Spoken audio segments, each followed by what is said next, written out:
Hey, thank you so much for checking out the video. This is Show, and lo and behold, we do have a demo for Fire Emblem Three Hopes, which is the brand new Musou game coming out from Koei Tecmo. This time, once again, based in Fire Emblem, and it is absolutely fantastic. I'm just going to open this little video up by saying that I absolutely love the Three Hopes demo. I think, honestly speaking, I've been a long-time fan of Koei Tecmo and the Warriors and the Musou games.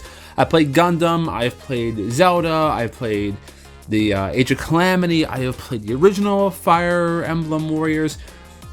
I've gone through a good chunk of Dynasty Warriors, Samurai Warriors. Honestly speaking, this has probably been my favorite Warriors experience so far. And the purpose of this video is just to kind of go over my thoughts and feelings of the demo, starting from the get-go, like my typical kind of first thoughts videos. Again, if you haven't already, the demo is out. It's available on all the eShops worldwide, and it doesn't really matter because it's getting released in every language possible, in every region possible, so you definitely need to check out this demo. It's well worth the effort. Now, let's just quickly go over the story, since I know like the story is a big thing in Fire Emblem. Obviously, Three Houses was fantastic in its presentation.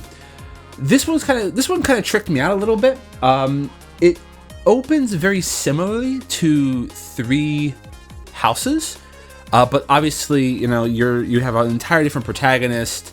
Byleth is there as the Ashen Demon, and you actually fight against him or her because you have to choose the gender of both your character as well as Byleth. And yeah, the opening definitely feels a lot like the original Three Houses, but it gets kind of rushed. Like the first mission is the demo, then the second mission is like you're saving the kids in the forest, which was basically the first mission of Fire Emblem Three Houses, and then like your third mission is suddenly the main kind of like story jump mission for whatever house you choose.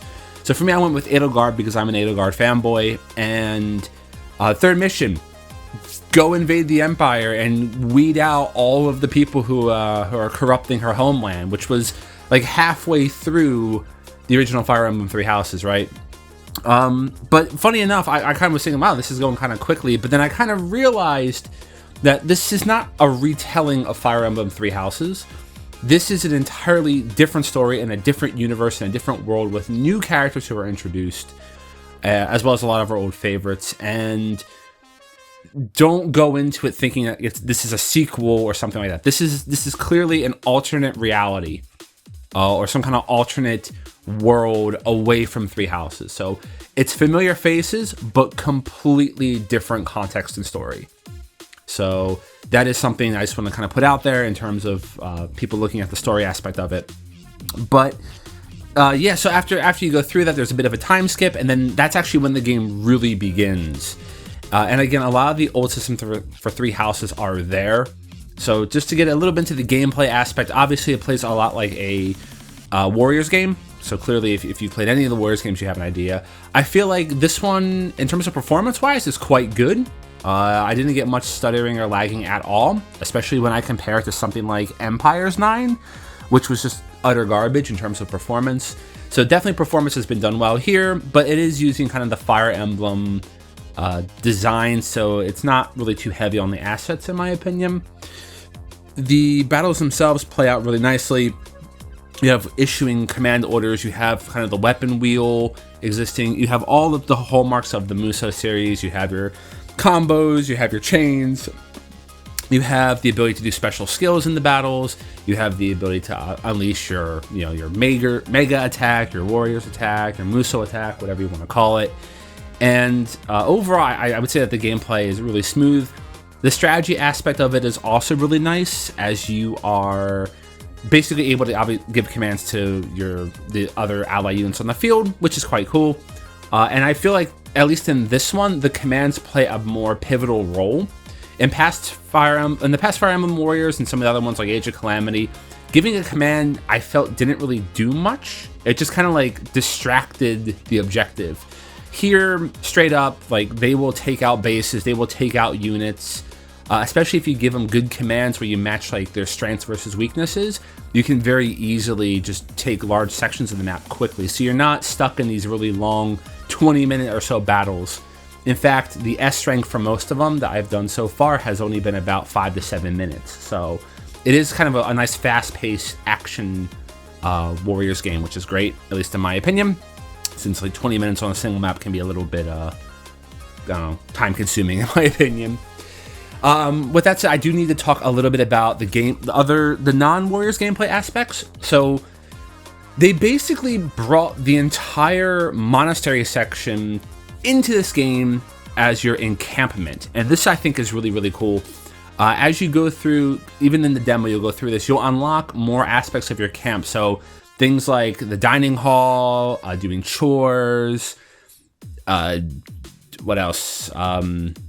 Training. All of that comes back in the camp, but it's a lot more than just like, here's something to do to better your bonds. Not only do you better your bonds, but you gain experience, you gain items, and there's a lot more to this as well, where they actually have an aspect where you build your camp up by upgrading the facilities, and as your camp progresses over time, you have access to more training abilities, you have access to more features, so it doesn't really feel like wishy-washy work, as it kind of sort of did in Three Houses. Things here feel like there is substance to them. You get to see the camp expand, you get to see everything grow. So that is something that I really appreciate and I really enjoy, that kind of base building aspect as well. And in terms of map selection and taking care of objectives, I really like this new design. Basically, you see the whole strategic war map, and you will select, the main mission for that region. You'll go in there, you'll win, you'll come out, and then bam, you have taken that section of the map, which is great, and then you're even given sort of access to these little side quest exploration points where you can get more resources or items to help benefit your camp and your army as you go along. So that's, I think, really, really cool. I think the presentation feels a lot better. I really enjoyed Age of Calamity in terms of like the map and kind of growing and expanding your army or your system. They basically took that and they enhanced that even more to make it a lot more noticeable, which I really like. One other important thing too about the gameplay, and this I think is important for the hardcore fans, is that things like classic mode have actually returned. So maybe I should have mentioned this earlier, but classic mode, for those of you who don't know, in Fire Emblem is basically if your unit dies, they are dead, goodbye, sayonara, they're not coming back. This game offers the same exact system. So basically, after Chapter 4, if one of your units gets killed, that could be it if you're playing on classic mode. Like, bye-bye, they're gone. No, ranks, no friendship, nothing like that. It's just completely gone. Try again on your next playthrough. So I think that's something that's really cool as well. And yeah, as I briefly mentioned there, yeah, everything from Three Houses is back. The friendship systems, the compatibility systems. You can, rank up and see special conversations, gain more powers in battle. The adjutant system is also back, and it's quite unique, as you'll basically pick your adjutants on the field with you. So if you deploy with Edelgard or with maybe Casper, you can literally run up to Casper and then grab him as your adjutant right there and then. And then he'll join you as you go through, and then you can release him and grab a different one as you progress to the level, depending on, I guess, your needs or circumstances. So I think that's a really innovative and unique way to go about that. So yeah, it really is an amazing Warriors experience, and I wanted to just talk a little bit about it now for those of you who might be thinking, is this something I want to get? How strategic is it? Is it going to be too complicated? Is it just a regular Warriors game? Honestly, I think it's the best Koei Tecmo has done with the Warriors brand, and I'm not saying that lightly. I'm saying that as a fan of the series from way, way back, Dynasty Warriors 2, Dynasty Warriors 3. This is a fantastic experience. Finally, just to touch a little bit on the audio as we close out the video. All your favorite tracks are back, and they all have amazing renditions, I guess you can say. Definitely blood pumping in the battle. It's really good stuff. I love the soundtrack of the game. And again, just to tie up performance one more time, performance-wise, it plays extremely smoothly. I think it plays more smoothly than Age of Calamity, which I thought was pretty good. So in all, it's a really solid Warriors experience. So if you haven't already, do check it out. The demo is available in all regions. And if you've already played the demo, let me know your thoughts down in the comments below. I would love to start a little bit more discussion about this because I feel like, yeah, this is just a really good game. All right, well, thanks for checking out the short video. As always, drop a comment, and if you haven't already, subscribing to the channel is a great way for you to send your love. So thank you so much for sending your love. With that said, this is Show, and I'll catch you next time. Cheers!